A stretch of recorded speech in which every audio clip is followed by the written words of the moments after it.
Oke, terima kasih Mas Faris. Kalau begitu kita langsung saja.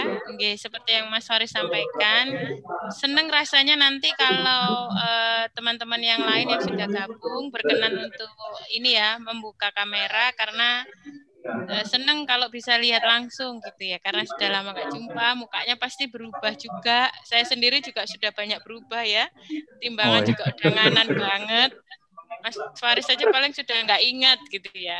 Kalau saya sih ingat. Inget banget dong. Inget dong.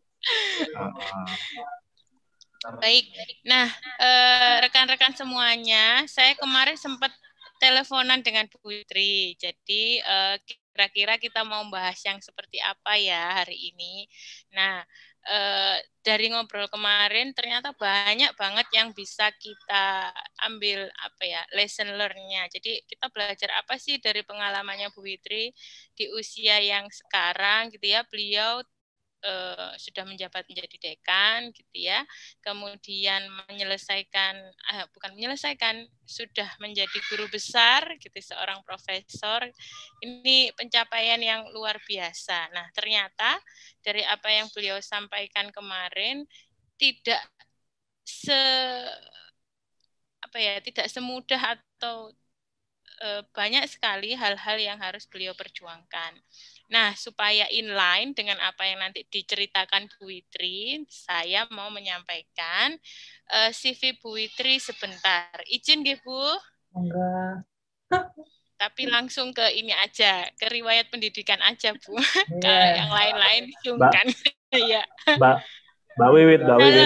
Kayaknya pelanggaran kalau manggilnya Ibu. Kayaknya di sini forumnya Mbak sama Adi aja ini. Boleh ya, boleh.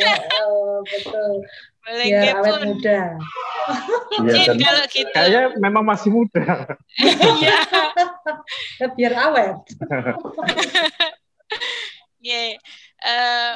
Izin nggih, Mbak Witri. Aduh, sungkan. Monggo. Karena waktu saya kuliah, Mbak Witri sudah ngajar, walaupun nggak pernah diajar gitu ya, nggak pernah masuk kelasnya Mbak Witri. Jadi S1 beliau tentu kita semua tahu, beliau adalah angkatan pertama, Mbak Witri, angkatan 96.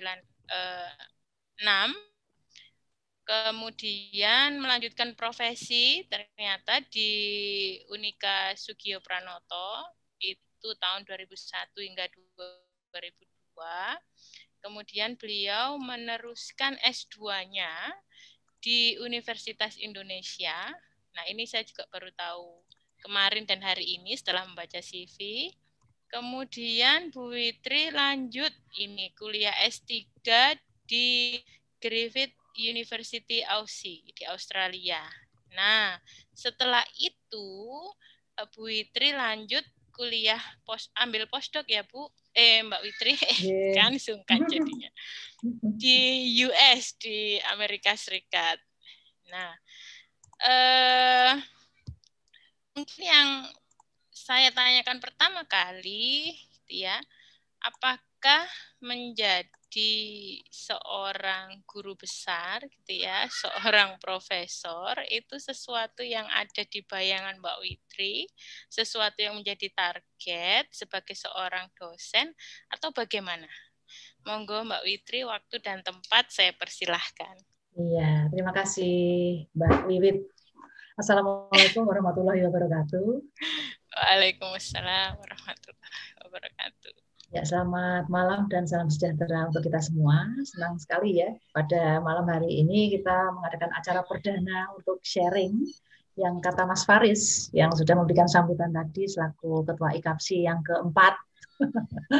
Ngakunya yang keempat ini akan ada kelanjutannya lagi. Nah, saya senang sekali apalagi acara ini ada channelnya katanya. Itu keluarga bahagia ya memang di visi misi Fakultas Psikologi Undip ini untuk yang saat ini inginnya dikenal di Asia Tenggara karena Undip ini memiliki visi misi internasionalisasi untuk menjadi world class university. Jadi kontribusi psikologi sejauh ini sampai mana ya? Kalau dulu di Indonesia oke, nasional. Sekarang mungkin agak lebih jauh sedikit tapi jangan terlalu jauh gitu di Asia Tenggara. Seperti itu. Nah, kegiatan kolaborasi antara IKAPSI dan alumni ini memang kita tunggu-tunggu selalu ya. Kemarin kita baru saja ada peluncuran beasiswa yang kedua, yang pertama oleh 99, kemudian yang kedua oleh 2000. Sepertinya nanti akan disusul oleh angkatan-angkatan lain karena ini juga Angkatan 96 kemarin menghubungi ingin ketemu besok Minggu malam untuk rapat ya ngobrol-ngobrol seperti itu ya. Nah ini saya senang sekali merupakan satu rangkaian acara alumni gives back ya. Jadi gives back-nya alumni ke fakultas bisa macam-macam, bisa melalui sharing, bisa melalui menjadi dosen tamu dan sebagainya seperti itu. Nanti harapannya dengan engagement seperti ini meskipun sederhana dan mungkin menjangkau ya orang-orang adik-adik dan mbak-mbak dan mas-mas semua yang berminat, ya saya rasa dimulai dari itu oke. Nah ini kembali ke pertanyaannya Mbak Wiwi tadi ya, apakah menjadi profesor itu sudah direncanakan gitu kah pertanyaannya? Sudah direncanakan, sudah belum, jadi gitu. Target gitu ya, sudah jadi target seorang dosen gitu. Nah itu idealnya itu seperti itu, tapi yang terjadi pada saya itu sepertinya perencanaan ini adalah baru ketika 2018.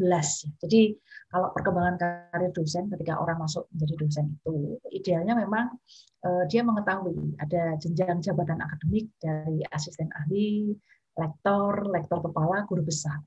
Nah, saya pada saat menjadi dosen itu karena role modelnya tidak ada dan sosialisasi yang dan informasi yang saya dapatkan itu memang kurang pada saat itu, saya tidak terlalu memahami ya bahwa saya masuk terus tahunnya itu hanya mengajar gitu ya, melakukan penelitian-penelitian dan pengabdian masyarakat penunjang saja, sehingga pada waktu awal menjadi dosen tidak terpikir sama sekali bahwa itu ada jenjangnya.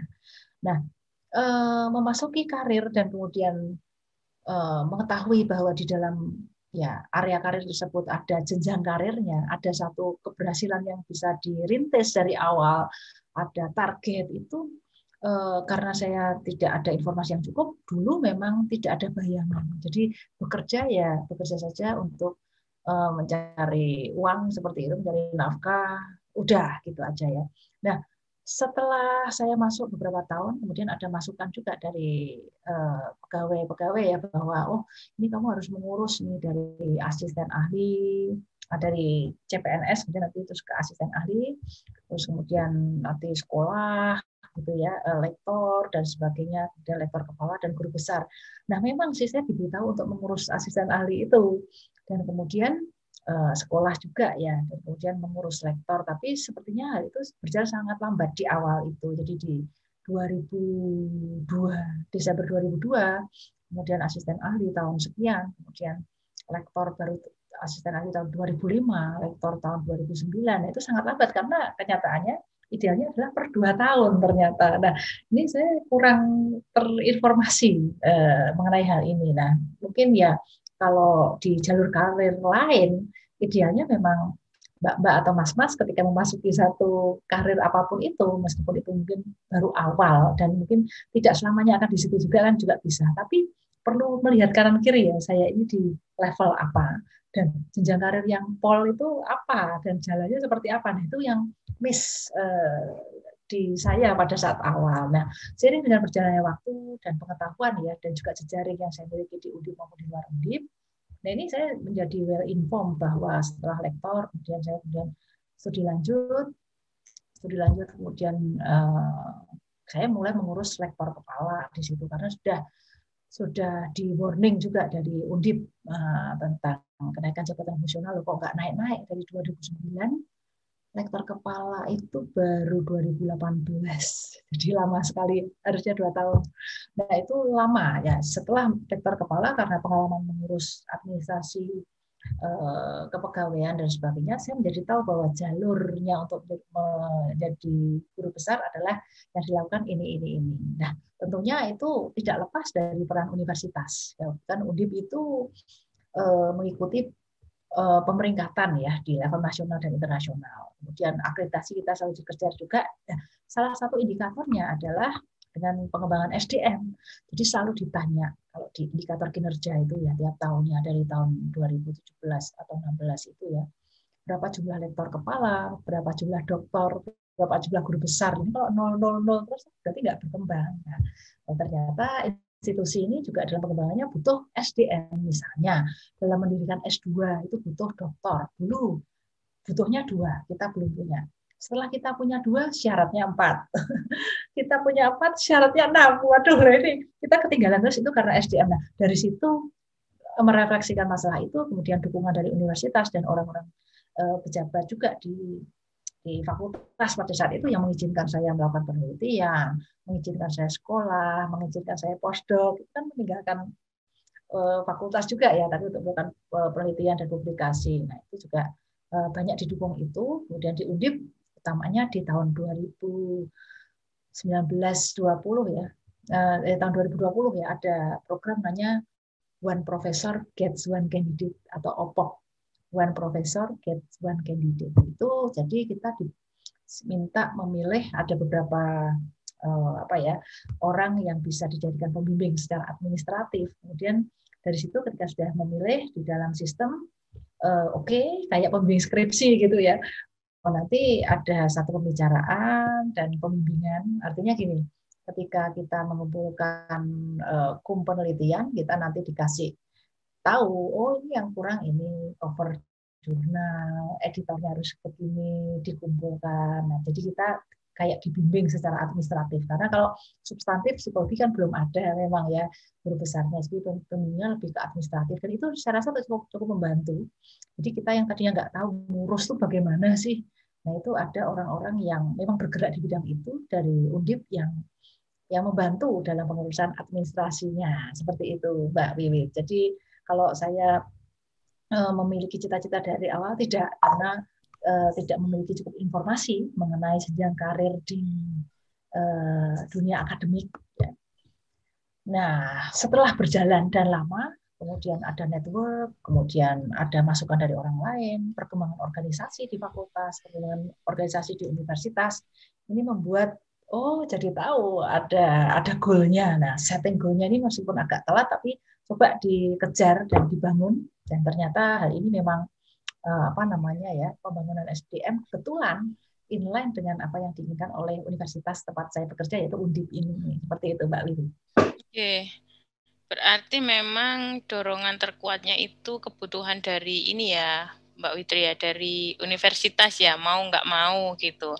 Nah, memang kayaknya kalau dari penjelasan Mbak Witri, kalau udah tahu kurang ini loh, nambah ini loh, misalnya nambah publikasi loh, publikasinya di sini loh, itu kan jalan ya. Tapi kan menuju ke sana itu juga butuh usaha. Nah, apalagi kalau kita lihat tahunnya tadi, kita dengarkan tahunnya dari 2009 ke 2018 ini memang lama. Nah, tapi dari 2018 ke 2021 ini relatif pendek sekali dari LK ke guru besar. Nah, kalau Mbak Witri sendiri di luar dorongan ini ya, PT ya atau universitas, apa sih yang dibangun gitu selain memang harus gitu?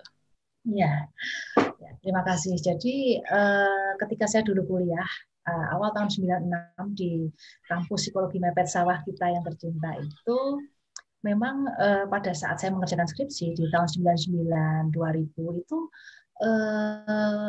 literaturnya kan sangat kurang. Artinya perpustakaan kita kecil. Kemudian saya merasa ketika mengerjakan skripsi saya itu tentang hubungan dukungan sosial dengan konflik peran pada wanita pekerja seperti itu. Ya, judul yang pada saat itu tuh sangat oke gitu ya. Mungkin sekarang ya juga masih relevan dengan beragam penajaman. Nah, di situ ketika saya stuck, kok nggak ada literaturnya ya. Karena definisi konflik peran itu apa? Kok saya nggak nemu gitu loh di perpustakaan. Kemudian saya coba ke UGM menggunakan kartu sakti namanya pada waktu itu, bisa ke UGM kemana-kemana. Kemudian akhirnya juga yang terdekat saya ke Universitas Sudirman Pranoto, kemudian di perpus. Saya tongkrongin di situ dari pagi sampai sore, akhirnya menemukan salah satu jurnal di mana jurnal itu mencantumkan alamat email penulis jurnal. Dari situ saya meng-email semua penulis jurnal yang artikelnya saya inginkan, karena saya menginginkan artikelnya karena men-site dari mana saya nggak dapat, akhirnya saya meng-email dengan modal Rp4.000 untuk ke warnet. Pada saat itu belum ada wifi, belum ada internet ya, HP juga nggak punya pada waktu itu tuh, sehingga saya ke warnet 4.000, saya meng-email orang-orang, semua orang itu, jadi sekali email itu ada mungkin 10 orang, 8 orang gitu, karena saya ingin tahu ini artikelnya ini, saya tanya, bisakah saya meminta artikel aslinya, karena biasanya kita hanya bisa mengakses tapi abstrak. Nah, ketika saya meminta dalam bahasa Inggris, saya yang terbatas itu, untungnya mereka tidak ada yang berkomentar, wah bahasa Inggrismu kok wagu gitu, tidak ada ya. Jadi, oh ya, terima kasih sudah tertarik dengan penelitian saya. Kemudian mereka mereply dan memberikan artikel itu, ada yang lewat pos, ada yang lewat email, dan saya mengecek di warnet, waduh belum dibalas, ulang lagi. 4.000 lumayan itu, di sanunya berapa 4.000. Nah, tapi dari situlah sebetulnya ya, yang tidak saya sadari adalah saya membangun jejaring internasional.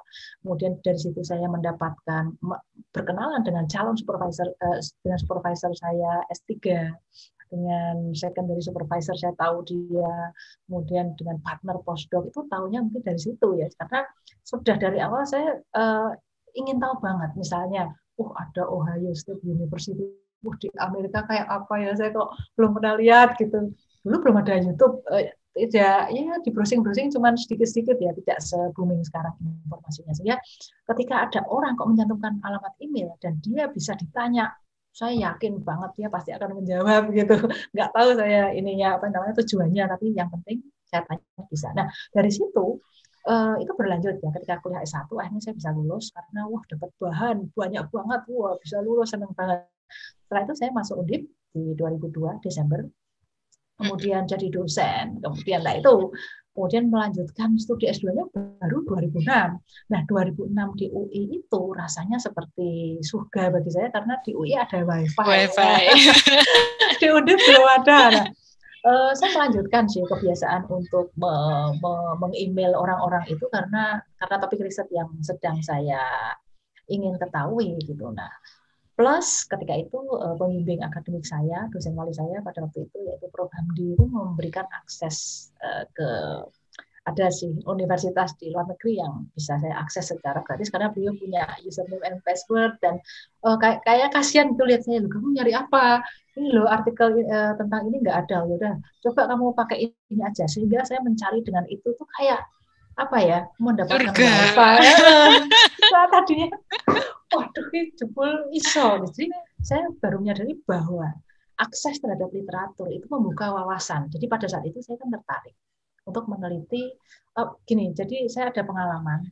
Saya itu diminta belajar rajin ranking 1 gitu, tapi di jurusan fisika ya pada waktu itu. Tapi saya tahu bahwa saya nggak suka, tapi yang saya suka kan saya nggak tahu gitu ya. Kemudian saya menaati orang tua saya, patuh untuk masuk ini, masuk itu dan sebagainya ya.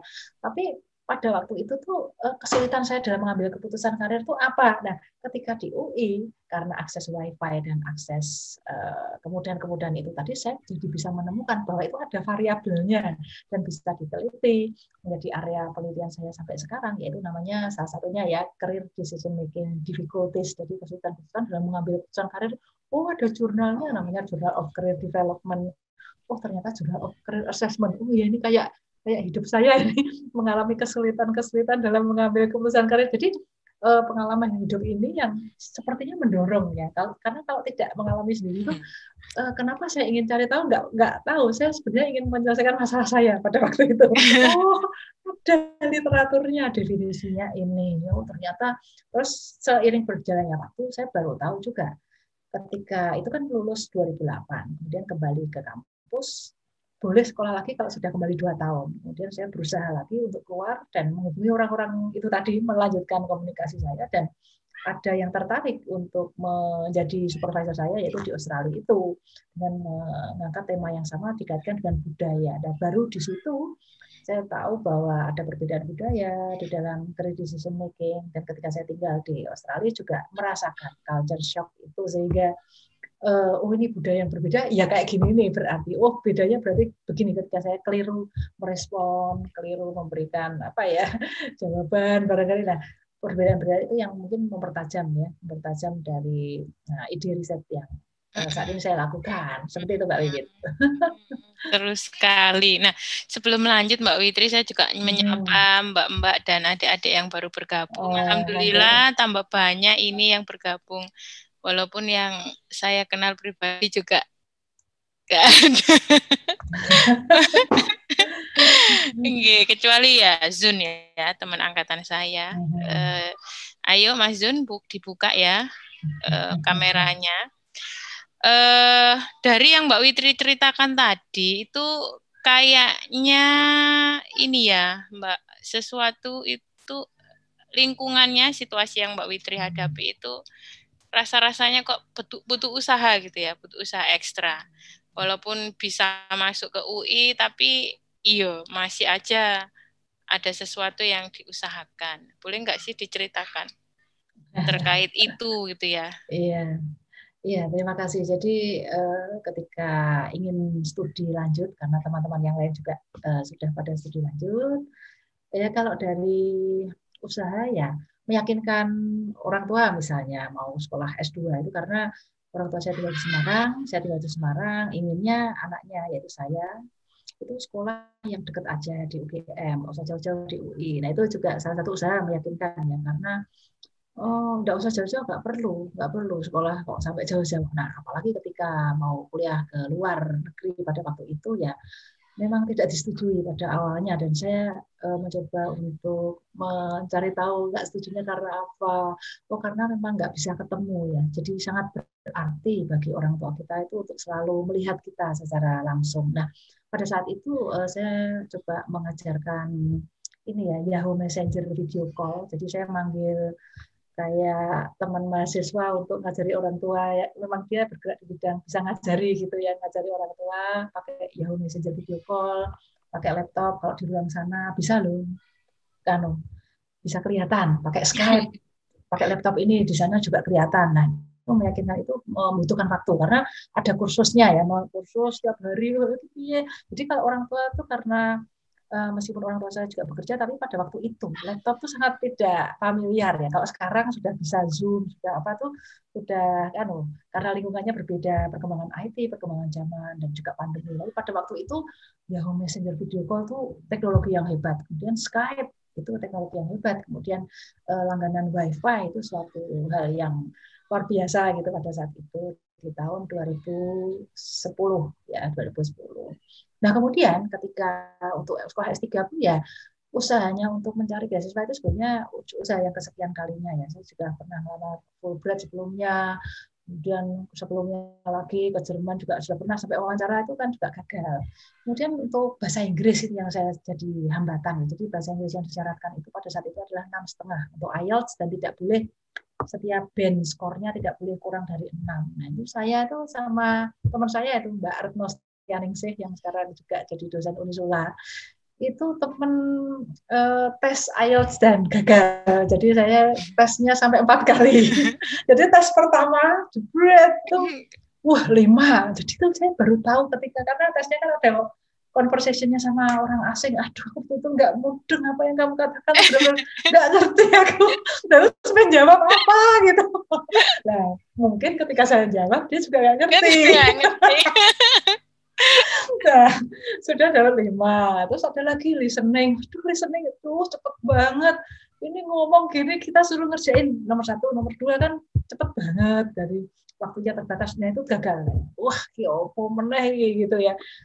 Tapi kursusnya tuh mahal banget tuh, saya nggak mampu. Akhirnya yaitu usahanya kayaknya pinjem buku, terus kayaknya ada yang jual buku bekas pada saat itu ya untuk IELTS. Dia belajar lagi, itu juga naiknya cuma sedikit, 5,5. Nah itu dengan menjelaskan grafik, itu dijelaskan itu bacanya seperti apa, Indonesianya aja saya nggak ngerti, nggak terbiasa jelasin Indonesianya, saya nggak ngerti writing bagaimana. Terus berusaha lagi yang ketiga, akhirnya yang keempat saya berhasil mendapatkan 7. Wah, itu melebihi skor yang diperlukan. Yang diperlukan 6,5, saya bisa 7, dan yang lain-lainnya minimal 6, yang lain di atas 6 gitu ya, karena belajar itu tadi.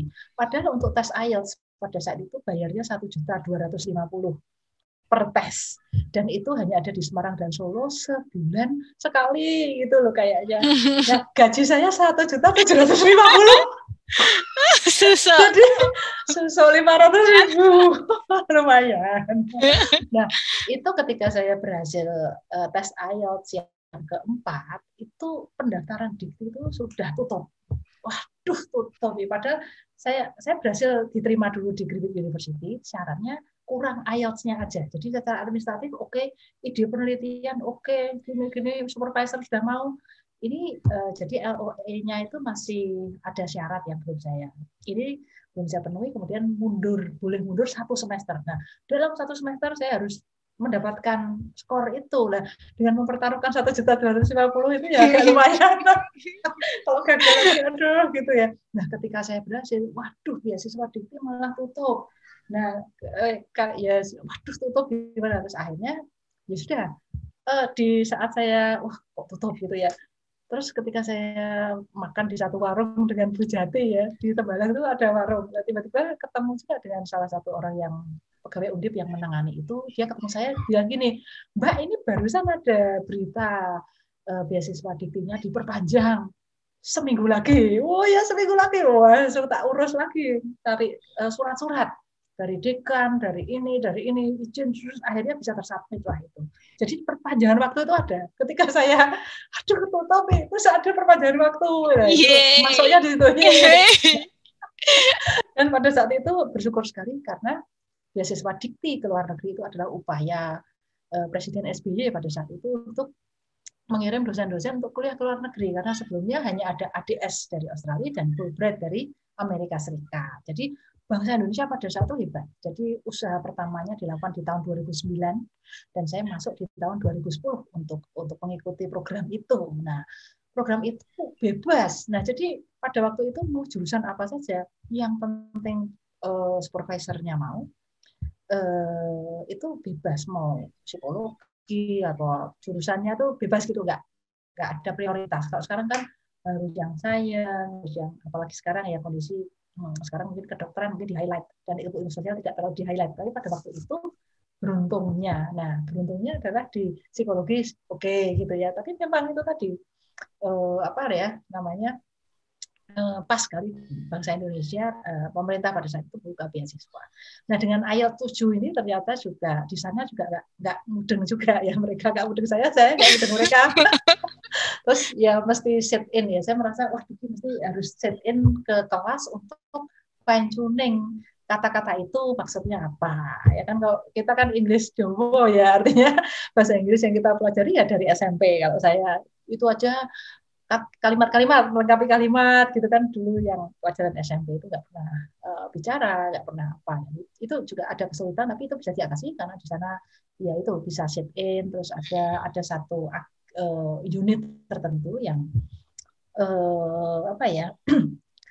kalau kita mau konsultasi bisa untuk international student. Kalau ingin konsultasi tentang bagaimana menulis paragraf ini itu dalam 1 jam bisa booking online. Jadi kita booking online terus ketemu orangnya itu di sebuah tempat kayak namanya Griffith English Language Institute kayak seperti itu. Terus jadi bisa book gitu. Seperti itu.